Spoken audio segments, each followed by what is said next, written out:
जय हिंद दोस्तों।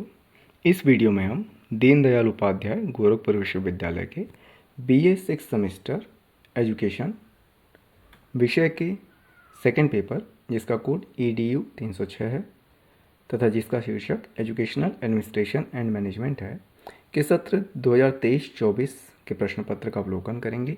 यह वीडियो आगामी परीक्षा में शामिल होने वाले परीक्षार्थियों हेतु अति उपयोगी एवं महत्वपूर्ण होगा, एक मार्गदर्शक के रूप में, इसलिए इस वीडियो को पूरा जरूर देखें। चलिए शुरू करते हैं।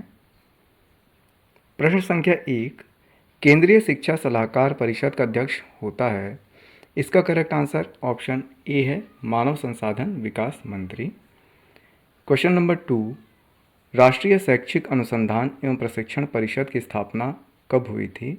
तो इसकी स्थापना सन 1961 में हुई थी। बी ऑप्शन यहाँ पर करेक्ट आंसर होगा। क्वेश्चन नंबर 3, शिक्षा बिना बोझ के किस प्रतिवेदन का शीर्षक था? तो यह शीर्षक यशपाल समिति प्रतिवेदन का था। क्वेश्चन नंबर 4, उत्तर प्रदेश का उच्चतर शिक्षा सेवा आयोग कहाँ स्थित है? इसका मुख्यालय इलाहाबाद प्रयागराज में स्थित है। क्वेश्चन नंबर 5, किसे प्रबंधन का प्रणेता माना जाता है? तो प्रबंधन का प्रणेता हेनरी फेयोल को माना जाता है और वैज्ञानिक प्रबंध सिद्धांत जो है वो फ्रेडरिक टेलर के द्वारा दिया गया है। क्वेश्चन नंबर 6, कौन सर्वाधिक उपयुक्त नेतृत्व शैली मानी जाती है? तो इसका करेक्ट आंसर ए होगा, प्रजातांत्रिक नेतृत्व शैली। क्वेश्चन नंबर 7, प्रशासन में निर्णायक की भूमिका होती है। तो आप देखेंगे कि प्रशासन में जो निर्णायक है, यानी कि निर्णय लेने वाला है, डिसीजन मेकिंग जिसका कार्य है, उसकी भूमिका महत्वपूर्ण होती है। डी ऑप्शन इसका करेक्ट आंसर होगा।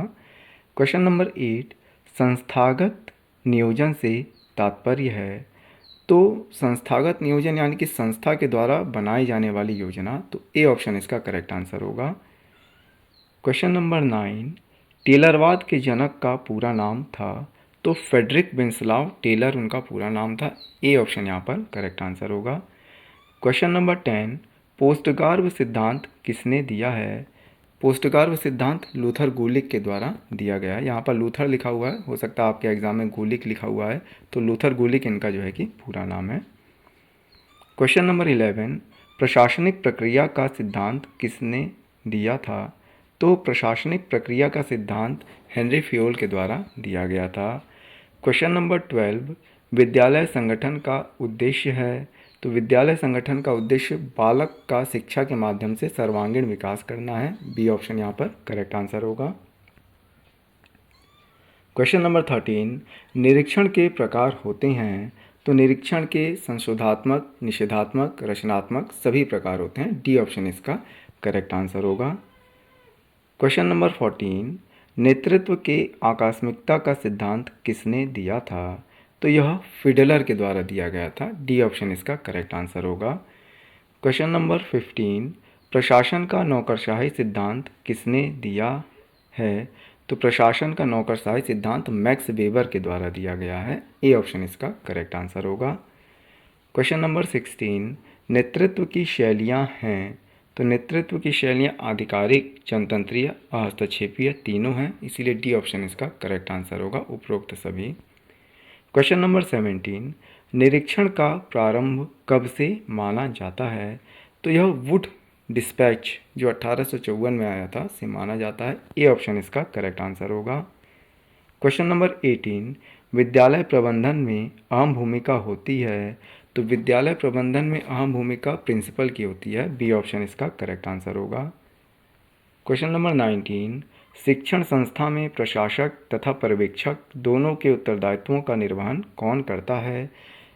प्रधानाचार्य दोनों के उत्तरदायित्वों का निर्वहन करते हैं। बी ऑप्शन यहाँ पर करेक्ट होगा। क्वेश्चन नंबर 20, शैक्षिक प्रशासन का कार्य है। तो शैक्षिक प्रशासन का कार्य उत्तम शैक्षिक व्यवस्था करना, संस्थाओं का निर्माण करना, पर्यवेक्षण एवं नियंत्रण, ये सभी हैं, इसीलिए डी ऑप्शन इसका करेक्ट आंसर होगा। क्वेश्चन नंबर 21, एडमिनिस्ट्रेशन शब्द की उत्पत्ति किस भाषा से मानी जाती है? तो एडमिनिस्ट्रेशन शब्द लैटिन भाषा से उत्पत्ति इसकी हुई है। सी ऑप्शन इसका करेक्ट आंसर होगा।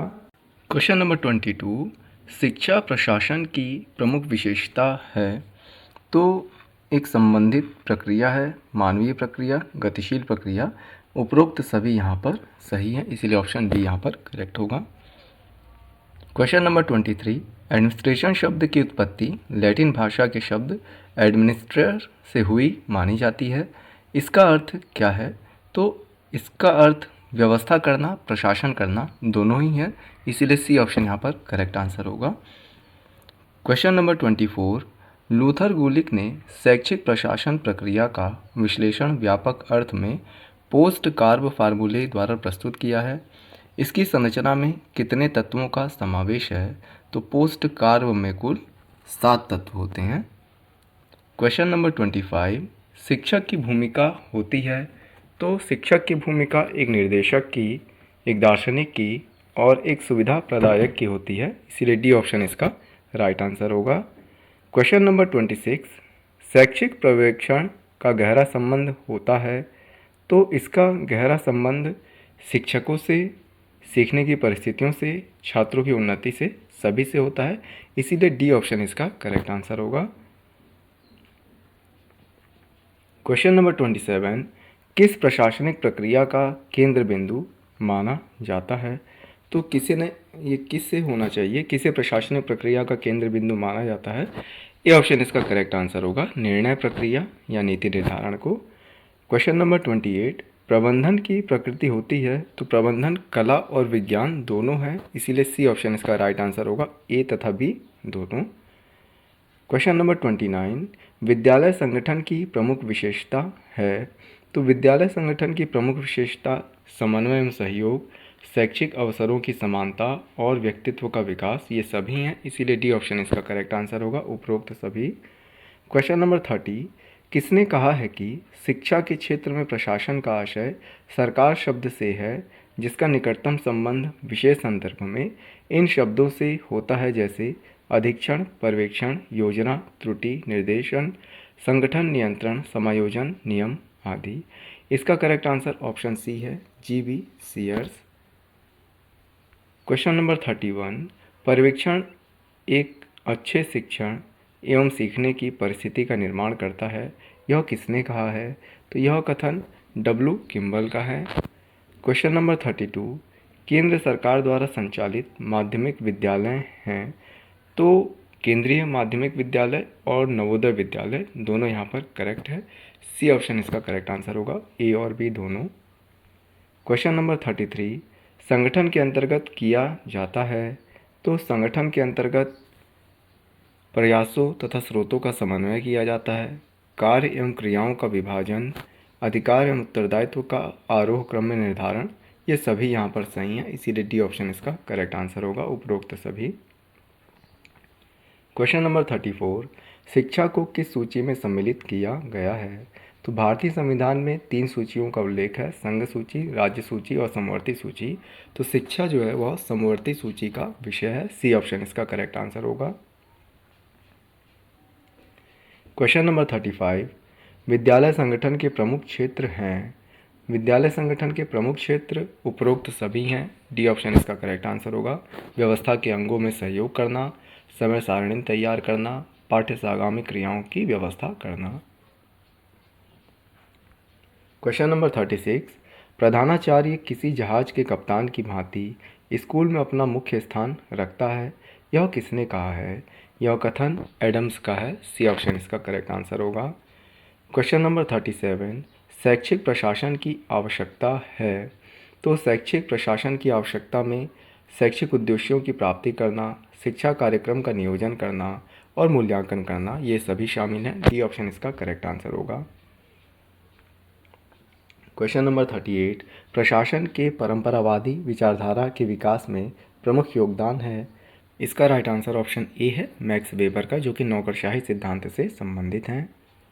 क्वेश्चन नंबर 39, शैक्षिक प्रशासन की प्रमुख विशेषता है। शैक्षिक प्रशासन की सभी विशेषताएं प्रमुख हैं, समन्वय प्रक्रिया, मानवीय प्रक्रिया, गतिशील प्रक्रिया, डी ऑप्शन इसका करेक्ट आंसर होगा। क्वेश्चन नंबर 40, निरीक्षण किस प्रकार की क्रिया है तो निरीक्षण औपचारिक और अनौपचारिक दोनों प्रकार की क्रिया है, इसीलिए सी ऑप्शन इसका करेक्ट आंसर होगा, ए और बी दोनों। क्वेश्चन नंबर 41, पर्यवेक्षण शब्द का सर्वप्रथम प्रयोग कहाँ किया गया? तो पर्यवेक्षण शब्द का प्रथम प्रयोग इंग्लैंड के बोस्टन नगर में किया गया था। क्वेश्चन नंबर 42, कक्षा कक्ष प्रबंधन का लक्ष्य है। कक्षा कक्ष प्रबंधन के लक्ष्य में सकारात्मक वातावरण उत्पन्न करना, अकादमिक उपलब्धि संवर्धन करना, प्रभावी अनुदेशन सभी हैं, इसीलिए डी ऑप्शन इसका करेक्ट आंसर होगा, उपरोक्त सभी। क्वेश्चन नंबर 43, निम्न में से कौन सा शैक्षिक संस्थानों के आय का स्रोत नहीं है? तो छात्र शुल्क शैक्षिक संस्थानों के आय का स्रोत है, उपहार एवं दान भी है एवं सरकारी अनुदान भी है, लेकिन बैंक द्वारा कर्ज आय का स्रोत नहीं है। क्वेश्चन नंबर 44, विद्यालय संगठन का पर्यावरण होना चाहिए। तो विद्यालय संगठन का पर्यावरण लोकतांत्रिक होना चाहिए, ए ऑप्शन इसका करेक्ट आंसर है। क्वेश्चन नंबर 45, विद्यालय संगठन की विशेषता है समन्वय, सहयोग, लचीलापन, ये तीनों ही हैं, इसीलिए डी ऑप्शन इसका करेक्ट आंसर होगा। क्वेश्चन नंबर 46, प्रधानाचार्य का मुख्य उत्तरदायित्व है। प्रिंसिपल का मुख्य उत्तरदायित्व संस्थान में नेतृत्व प्रदान करना होता है, इसीलिए ए ऑप्शन इसका राइट आंसर होगा। क्वेश्चन नंबर 47, एक प्रभावी शैक्षिक प्रबंधक का गुण है। तो प्रभावी संप्रेषण या संचार जो है उसका प्रमुख गुण है, ए ऑप्शन इसका राइट आंसर होगा। क्वेश्चन नंबर 48, शैक्षिक प्रबंधन का उद्देश्य है। इसका करेक्ट आंसर ऑप्शन डी है, उपयुक्त सभी। ढांचागत सुविधाओं की प्रभावपूर्णता एवं कुशलता में वृद्धि करना, कार्य संतुष्टि में वृद्धि करना, अंतर्वैयक्तिक संप्रेषण में सुधार करना।